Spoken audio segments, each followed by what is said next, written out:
మరి యొక్క అన్నయ్యకి వదినకి తండ్రి, మరి మీరు ప్రేమించి ఇచ్చినటువంటి ఈ బహుమతి నీకు మహిమార్థంగా తండ్రి కృతజ్ఞత స్థుతులు చెల్లిస్తూ తండ్రి, ఈ యొక్క చేను విషయంలో ప్రార్థిస్తుండగా తండ్రి, ఈ యొక్క కష్టానికి తగిన ఫలమును తండ్రి మీరు 30 60 100 ఫలింపచేయమని ప్రార్థిస్తున్నామయ్యా.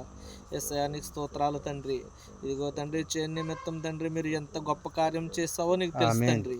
చేను నిమిత్తం ఎంత ప్రార్థించాడో అన్నయ్య మీకు తెలుసు దేవా. నీకు స్తోత్రాలు తండ్రి. ప్రార్థించిన రీతిలో తండ్రి మరి తగిన బహుమానమును మీరు దయచేసిన విధానమును బట్టి మీకు స్తోత్రాలు చెల్లిస్తున్నామయ్యా. ఇదిగో తండ్రి, జీవిత కాలం అంతలో తండ్రి మరి ఈ యొక్క చేలోకి వచ్చి మార్గాల్లో మీరు ఉండండి దేవా. నీకు స్తోత్రాలు తండ్రి. ఈ చేను తండ్రి మరి మంచిగా ఫలించి తండ్రి, ఇదిగో తండ్రి చేను తీసుకుని తండ్రి మేము మంచిగా ఈ యొక్క చేను నిమిత్తం మేము సంపాదించుకునేటువంటి తృప్తి వారికి కలిగించండి. స్తోత్రం తండ్రి. చుట్టుపక్కల వారితో ఎటువంటి ఇబ్బందులు ఇరుకులు లేకోకుండా మీ సహాయాన్ని సమకూర్చండి దేవానికి స్తోత్రం తండ్రి. ఈ చేను విషయంలో ప్రార్థించిన ప్రతి ఒక్క మాట కూడా తండ్రి మీ సన్నిధిలో నెరవేరినట్లు తండ్రి మీరు సహాయం దయచేయండి దేవానికి స్తోత్రం తండ్రి.